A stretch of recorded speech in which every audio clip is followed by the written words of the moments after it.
Hello everyone, myself doctor Ruchi Bhardwaj. आज हम बात करेंगे बारिश के रेनी सीजन में होने वाले महिलाओं में बहुत ही कॉमन इन्फेक्शन के बारे में, यूटीआई यानी कि यूरिनरी ट्रैक्ट इन्फेक्शन।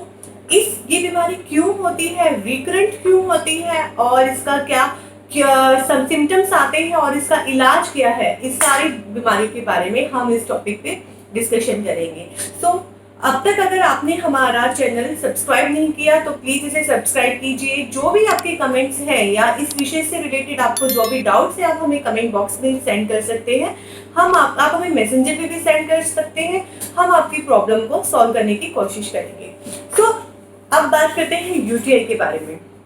अक्सर देखा गया है कि कोई भी हम चीज देखते हैं या कोई पेंटिंग देखते हैं, कोई क्रिएटिव वर्क देखते हैं तो वो बाहर से दिखने में बहुत सुंदर होता है, बट हम सबको पता होता है कि उसके पीछे एक इंटरनल मेहनत लगी होती है। यस, उसके पीछे जो भी पेंटर है या जो भी क्रिएटर है उसने बहुत ध्यान से वो काम किया होता है और बहुत मेहनत उस पर लगाई होती है। वो इंटरनल काम जो होता है वो उसकी बाहरी छाप में दिखाई देता है। सेम हमारा बॉडी का सिस्टम है, हमारी बॉडी के जितने भी इंटरनल सिस्टम है यानी कि हमारे इंटरनल ऑर्गन्स हैं या हमारे जितने भी डाइजेस्टिव सिस्टम है, हमारा सर्कुलेटरी सिस्टम है, वो हमारे इंटरनल ऑर्गन्स चलाते हैं। और वो इंटरनल ऑर्गन जब हेल्दी रहते हैं या उसमें साफ सफाई रहती है, उसमें किसी तरह का इंफेक्शन नहीं होता, तो ही हम बाहरी रूप से अच्छे दिखते हैं। यूरिनरी ट्रैक्ट इन्फेक्शन, जिसकी वजह से महिलाओं में चिड़चिड़ापन आता है और वे बहुत चिड़चिड़ी गुस्से में रहती हैं। उनको इंटीमेटेड एरिया पे अननेसेसरी ईचिंग होती है, बाथरूम में जलन होती है और भी बहुत सारी समस्याएं इस बीमारी में महिलाओं को होती है। ऐसा क्यों होता है कि urinary tract infection generally females को ही होता है, मेल्स को क्यों नहीं होता? ऐसा इसलिए बिकॉज फीमेल्स का यूरिथ्रा यानी कि जो उनके मूत्रवाही स्रोतस है उसमें जो नलियां हैं वो बहुत छोटी होती है, वो मार्ग छोटा होता है और मेल्स का लंबा होता है यूरिथ्रा। मेल्स का जब यूरिथ्रा लंबा होता है तो इन्फेक्शन स्प्रेड होने में टाइम लेता है और वो समटाइम्स बीच में खुद ही रिजॉल्व हो जाता है। फीमेल्स में इन्फेक्शन जल्दी स्प्रेड करता है और वो इन्फेक्शन ब्लैडर, यूरिथ्रा और किडनी को भी इफेक्ट कर देता है। इसलिए यूटीआई का टाइम पे आपको निजात पाना और वो क्यों हो रहा है उस समस्या से पीछा छुटवाना और उसका इलाज बहुत जरूरी है। जनरली ये इसमें सिम्टम्स क्या आते हैं? महिलाओं में पेशाब में जलन होती है, समटाइम्स दर्द होता है, उनको लोअर एब्डोमेन पेन होता है और बैक पेन होता है।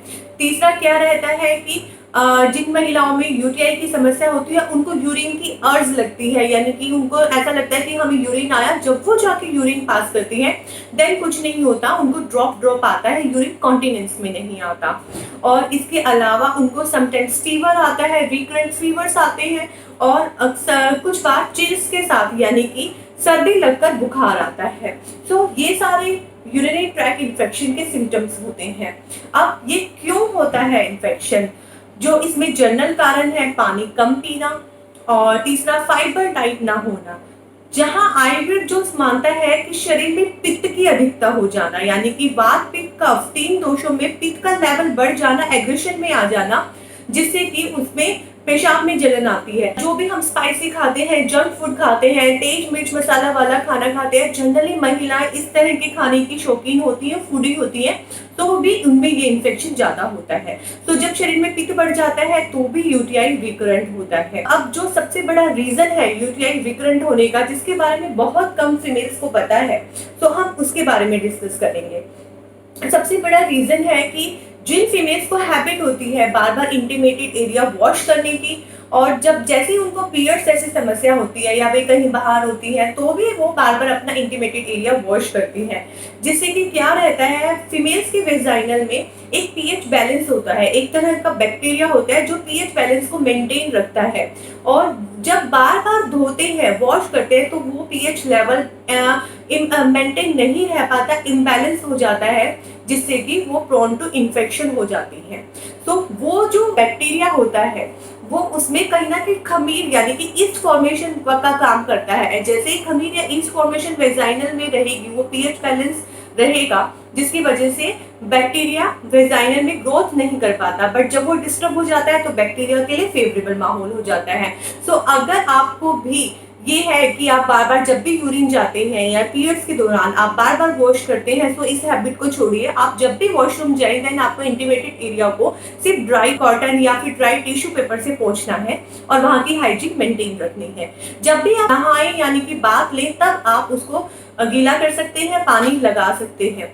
अब बात करते हैं कि अंडरगारमेंट्स यानी कि अंदरूनी कपड़े, उनकी सफाई की, उन पे अच्छे से सूरज की किरणें लगें और उनकी साफ-सफाई वो सिंथेटिक ना हो, टाइट ना हो और कॉटन की हो और उनकी साफ-सफाई हाइजीन मेंटेन रहे।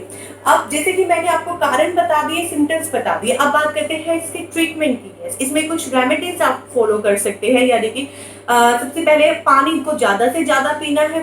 सेकंड, जो भी मिर्च मसाला तला भुना खाना होता है पित्त बढ़ाने वाला, उसको कम करना है। थर्ड क्या रहता है कि अगर आपको जो मैंने बताया, आपको बार-बार आपको हैबिट है इंटीमेटेड एरिया को वॉश करने की, सो आप उसको ना कीजिए, सिर्फ ड्राई टिश्यू से ही उस एरिया को क्लीन कीजिए। अब फोर्थ रहता है कि अंडरगारमेंट्स को धूप लगाएं और वहाँ की हाइजीन को मेंटेन रखें। और फिफ्थ रहता है कि पेल्विक फ्लोर एक्सरसाइज, यस, जो मसल्स हैं अगर वहाँ की वीक होती हैं तो भी वो बार बार इन्फेक्शन के प्रोन होती हैं। सो आपको अपना यूरिन वाला जो पार्ट होता है वो आपको बार बार स्क्वीज इन करना है, स्क्वीज आउट करना है। ऐसी एक्सरसाइज आप दिन में 50 से 100 टाइम्स कर सकते हैं, 50 to 100 टाइम्स। मेक श्योर कि जब भी आप ये एक्सरसाइज करें तो मैं आपको जस्ट खाना खाया नहीं होना चाहिए, यानी कि खाना खाने के कम से कम आधे घंटे बाद तक ये एक्सरसाइज ना करें। बाकी आप होल डे इस एक्सरसाइज को कभी भी किसी भी टाइम कर सकते हैं। अब बात करते हैं कि आयुर्वेदिक ट्रीटमेंट की। यस, जैसे कि मैंने आपको बताया कि इसमें पानी ज्यादा पीना है और एक और चीज, कैनबेरी जूस। यस, मार्केट में पैकेट बंद और फ्लेवर्ड कैनबेरी जूस मिलता है। आई डोंट नो उसमें कितनी रियलिटी है। तो अगर आपको कहीं से कैनबेरी मिल जाए तो आप डायरेक्ट ड्राई कैनबेरी भी अपनी डाइट में ले सकते हैं। अब बात करते हैं आयुर्वेदिक ट्रीटमेंट की। आयुर्वेदिक ट्रीटमेंट आयुर्वेदा में यूटीआई का परमानेंट सॉल्यूशन है। हमारे पास जो एक्टिव आई लाइफ के पेशेंट आते हैं वो सालों एंटीबायोटिक खा के आते हैं, उनको बहुत लंबे टाइम तक 5 साल तक 6 साल तक एंटीबायोटिक खा चुके होते हैं और उनको यूटीआई में कोई भी रिलीफ नहीं मिलता।